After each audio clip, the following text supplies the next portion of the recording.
In the quiet town of Eldridge, surrounded by hills and thick forests, there was an old legend.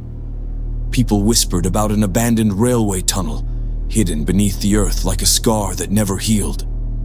The townsfolk avoided its name, their voices dropping low, as if speaking of it could call the horrors said to live inside.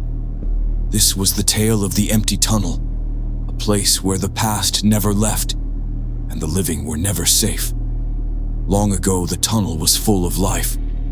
Trains carried trade, travelers, and hope. But one night, everything changed. A train entered the tunnel and was never seen again. It was as if the darkness swallowed it whole. Search teams found nothing, only broken tracks, and a strange silence echoing with cries that no one could explain. The tunnel was sealed, and the town tried to forget. But legends never die. Stories of shadows, screams, and ghostly figures spread. And soon the empty tunnel became a name of fear. It was a cold autumn evening when 4 college friends decided to test the legend. They were curious, brave, and sure the stories were nothing but myths. Sarah, quiet but fascinated by history. Jake, the confident leader. Emily, practical and cautious. Mark, the joker who never missed a chance to lighten the mood. When they reached the tunnel, the air turned colder.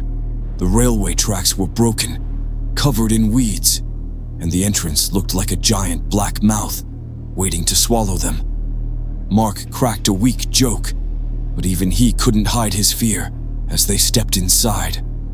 The darkness was heavier than they expected. Their flashlights barely cut through it. The walls were wet. The smell of rot filled the air, and each drip of water echoed like footsteps. Silence pressed against them, making every breath feel loud. Suddenly, their lights flickered and died. They froze in complete darkness. "It's just the batteries," Mark said nervously, trying to fix the flashlight. But before he could, a low, sorrowful wail rose around them, coming from everywhere and nowhere. Sarah felt a cold hand on her shoulder. She spun around. Nothing. "Who's there?" she called, her voice shaking. The wailing grew louder, joined by whispers. Voices speaking of pain, of souls trapped forever. Emily's voice broke the fear. "We need to leave." Now they tried to run, but the tunnel twisted like a maze. The floor turned uneven, throwing them off balance. The whispers became screams, louder, closer. Jake tripped and looked up, only to see a figure standing over him.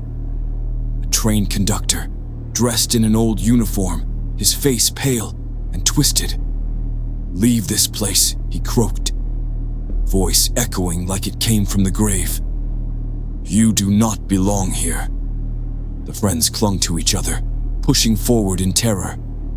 Then they saw it, a broken section of track.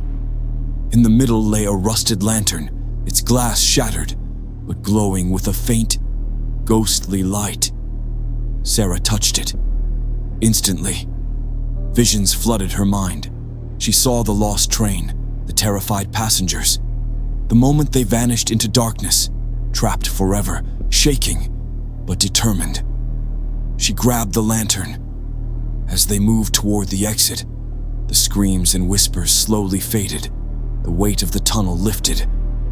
Finally, they stumbled into the night air, gasping, alive, but forever changed.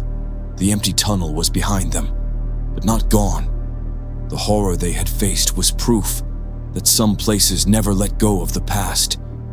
Years later, the legend grew darker. People who dared to go near swore they saw ghostly figures and heard the distant cries of lost souls. And those 4 friends, they never forgot. That night in the empty tunnel haunted them forever, reminding them that some shadows never die and some tragedies never fade.